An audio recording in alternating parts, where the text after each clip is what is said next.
बातमी शिवसेना पक्ष आणि चिन्ह सुनावणी संदर्भामध्ये धनुष्यबाण एकतर आम्हाला द्या किंवा गोठवा ठाकरेंच्या शिवसेनेकडनं सुप्रीम कोर्टामध्ये ही सगळ्यात मोठी मागणी करण्यात आली। शिवसेना हा ठाकरेंचा पक्ष, चिन्हाचा फायदा शिंदेने घेतला असा युक्तिवाद कपिल सिब्बल यांच्याकडनं करण्यात आलाय। आज आमदार अपात्रतेसंदर्भात देवदत्त कामत यांच्याकडून देखील युक्तिवाद करण्यात आलाय।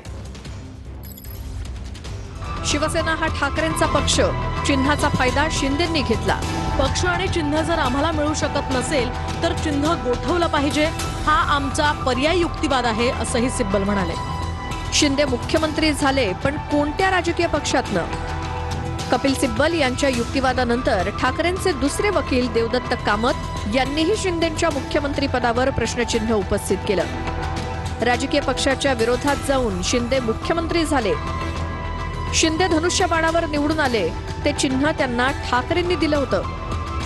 आता शिंदे म्हणतात मीच राजकीय पक्ष। कामत विधिमंडळ पत्राच्या आधारावर फडणवीस राज्यपालांना भेटले आणि बहुमत चाचणी घेण्यास सांगितलं। शिंदे राज्यपालांना भेटले म्हणजे ते राजकीय पक्ष होत नाहीत। विश्वासदर्शक ठरावावर भाजपसह बंडखोरांनी मतदान केलं।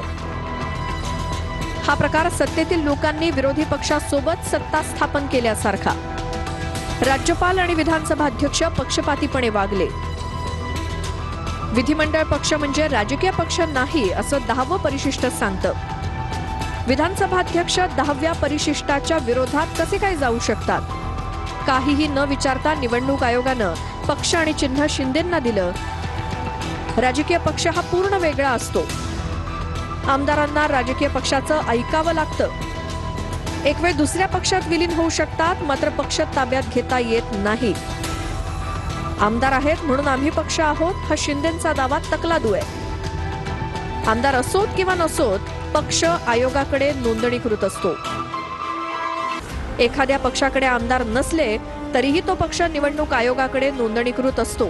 सिब्बल विधिमंडळ पक्ष हा तात्पुरत्या स्वरूपात असतो। आमदार निवडून आलेल्या काळापुरताच विधिमंडळ पक्ष असतो। सिब्बल तर विधिमंडळ पक्ष आणि राजकीय पक्ष वेगळा। विधिमंडळ पक्ष स्वतःला राजकीय पक्ष असल्याचं सांगून कारवाईपासून वाचू शकत नाही। शिंदे पक्षात राहिले नाहीत तर त्यांच्याकडनं होणारे दावे तरी कसे राहणार? विधिमंडळ पक्षावर सर्व अवलंबून राहण्यासारखं असेल तर इतर पर्यायांचा विचार केला पाहिजे, जो केला गेला नाही। बंडखोरी झाली तेव्हा पक्ष कोणता होता हे खूप महत्वाचं। पक्षाचे प्रमुख आणि सचिव या रचनेची शिंदेंनी पायमल्ली केली।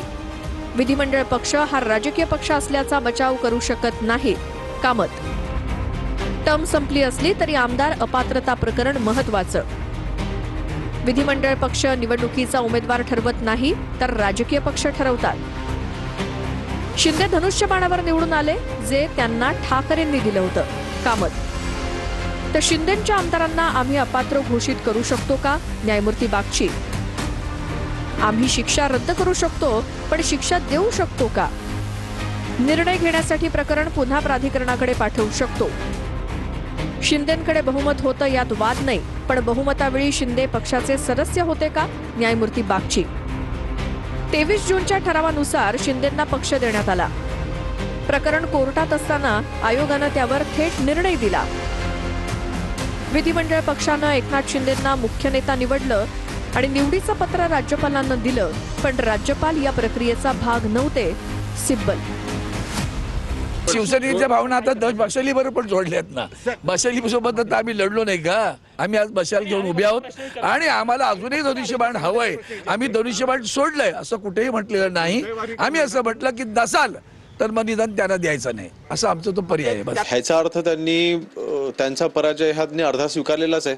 कारण जर का त्यांचं असं म्हणणं असेल की पक्षचिन्ह तुम्ही गोठवा, म्हणजे हे पक्षचिन्ह त्यांना मिळू शकत नाही हे त्यांनी स्वतःहून स्वीकारलेलं असं माझं तरी मत आहे। परंतु जेव्हा आमची बाजू समोर येईल, जेव्हा आमची बाजू आमचे वकील जेव्हा तिथे मांडतील, त्यावेळेला चित्र संपूर्ण देशाला स्पष्ट होईल।